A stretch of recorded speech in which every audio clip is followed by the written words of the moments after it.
and I'm going to talk about digital transformation strategy for omnichannel retail. Um, I have heard or gone through some of the pitches, and especially Shobitam, I really loved your pitch, and this is in continuation to that.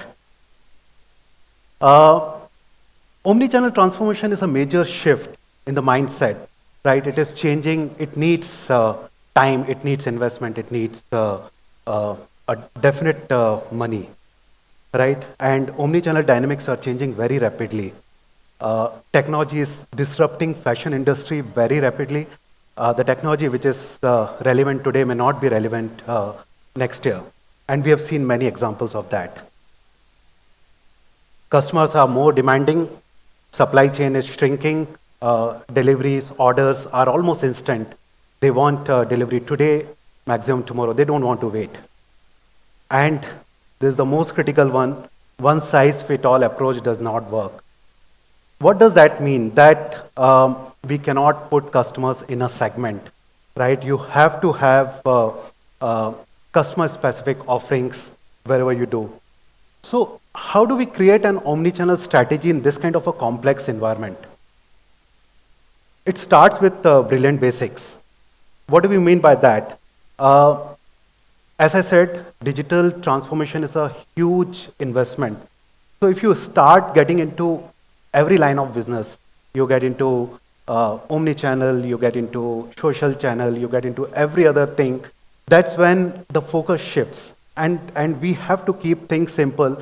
We start with basic product and start building on top of it instead of just having everything in one go. Consistency is the key, right? We need to have a very seamless and consistent experience when it comes to shopping journey. I'll try to explain that with an example. There's a company called Oasis Fashion. They blend their mobile app, their commerce site, and brick and mortar store in such a beautiful way that it gives a very beautiful experience for customers, right? What do they do? What do they do in that?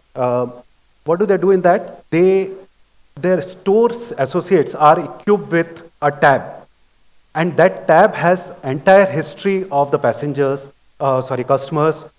I come from the airport, so passenger comes naturally. So entire history of customers, right?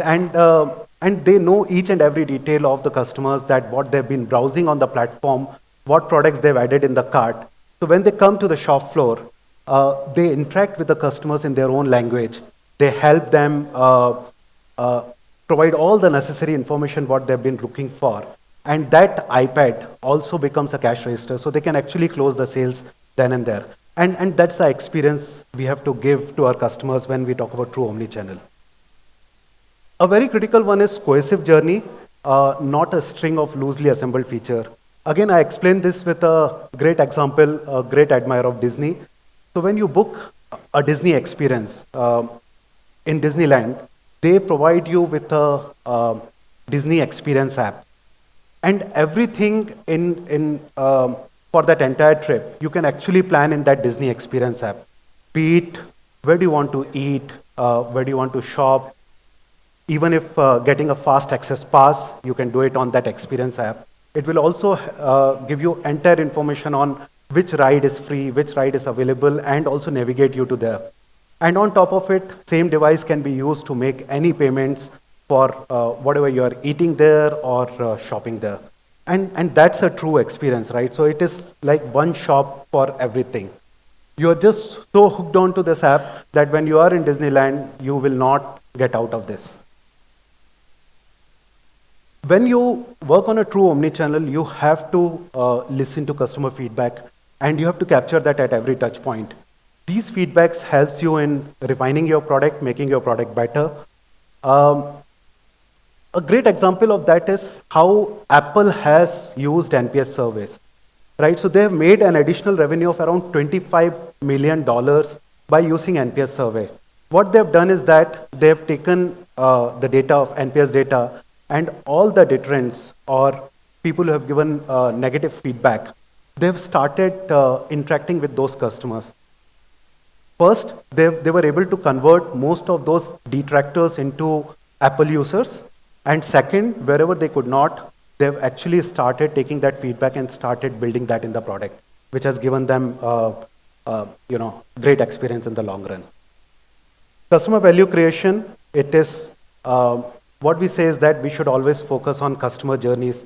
Think of a customer and not tech. So tech should not define my customer journey, but my customer journey should define my tech. A great example of that is Sheen or Shine, people say it, call it by different name. It's a Chinese company which started in China in year 2008. And in 2022, they have clocked a revenue of $30 billion. They've kept it very simple. Their concept was that I need to know who are my target segment. And when they defined their target segment, they identified that my target segment is teenagers and youngsters who are always for fast fashion. They need value clothing, but they need it rapidly. The fashion is changing very fast. And they also identified that this customer segment is mostly buying on Insta, TikTok, and other social media platforms. So they quickly moved to that. They've got a team of influencers on TikTok. In fact, they've got many influencers on TikTok where they provide the merchandise to them. These guys churn out videos very rapidly and push it on social media. And this has become their major channel of sales, right? So taking inspiration from that, you need to identify your target segment. You need to make your technology investment for that target segment instead of just trying to expand everything. The most important thing is hyper-personalization. We used to have an era where we used to segment passengers into a certain buckets. That does not work anymore. Now, every customer of ours need very personalized offerings. They need offers and promotions and product curated for them and not for mass, right? So I'll again explain this with few examples. The most important one is Stitch Fix. What this company does is that they ask customers series of questions, and basis those questions, they identify top 5. So their algo runs in the backend, and they identify top 5 product basis, the size, budget, and style preferences of the customers. These products are sent to the customers. They can decide to keep one or all, but whatever return comes, that also goes in refining their algos. And when the next order goes, it is further more accurate. And I think they have around 3 million active customers on their platform, and their success rate is almost 70%. Adidas is working with Futurecraft 3D. It's known that they want to customize shoes for every individual. Again, one-size-fit-all approach does not work here. We have different feet. In fact, our left and right feet are different. So how can we have same shoe for us, right? So they are using 3D technology. It is still in a concept stage, but they are using 3D technology to print shoes for every individual. Walmart, what they have started doing is that gone are the days of selecting an avatar and putting clothing on that. You can upload your image, and it will create a 3D avatar of yourself, and then you can try clothes on that. What Gucci is doing in a metaverse is they are churning out physical merchandise, virtual merchandise, and these merchandise can be bought by customers. So, in fact, they tied up with Roblox, where Roblox fans are buying Gucci merchandise and putting it on their avatar. And this is becoming a craze among Roblox fans. There are some bags which have been sold for $2,500. Last but not the least, the metrics, right? When we make huge digital investment, we also need to understand whether we are getting optimum return from our investment. There are certain metrics which you definitely have to follow. What is my return on my digital investment? What percentage of sales am I getting from AI-driven algos? What is my customer success metrics? What are my NPS? Some of these metrics are very prominent, and we have to keep track of it. Otherwise, we tend to get into wrong trajectory. I come from the airport, and at the airport, we are transforming to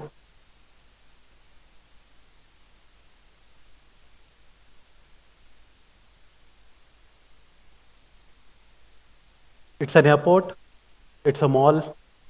I think it's both. Airports are becoming extended malls now. So how are we transforming our passenger experience at Bangalore International Airport? Our vision is to create a customer experience by designing and digitizing our journeys.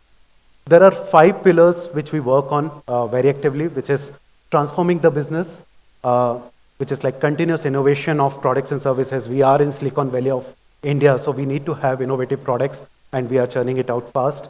Uh, Embracing digital. We know mobile is the way forward, so every product what we think of, we keep mobile first approach. Uh, Improve operational efficiency. Any digital product, if you take too much time to create that product, you lose the term. So you need to churn it out fast. We are trying to reduce turnaround time, and mostly we are successful in that. Meaningful data-driven decision making. We are moving from design driven to design led. We are using data very extensively and greater collaboration. So we have multiple partners working with us. We are bringing product together. So this is our omnichannel journey. We are building products in for gamification product like Argo. We are also working on metaverse. We have launched our metaverse platform. Um, Again, a fantastic digital experience cannot be completed without true omni-channel payments. Uh, so we are we are working on our omni-channel payment experience where we are providing single payment across all channels, be it physical or digital. It also provides instant earn and burn by just providing the phone number of a passenger at the time of purchase, which is the most important time because that's the time when customer makes a decision on which card to use, what offers are available. We push relevant offers and promotion contextual to that person, the coupons which are available on with them. Other offers like BNPL, wallet, split payment, and all that at the time, point of purchase. We are also working on voice and face-enabled payment. Thank you. Any questions? Right, thanks.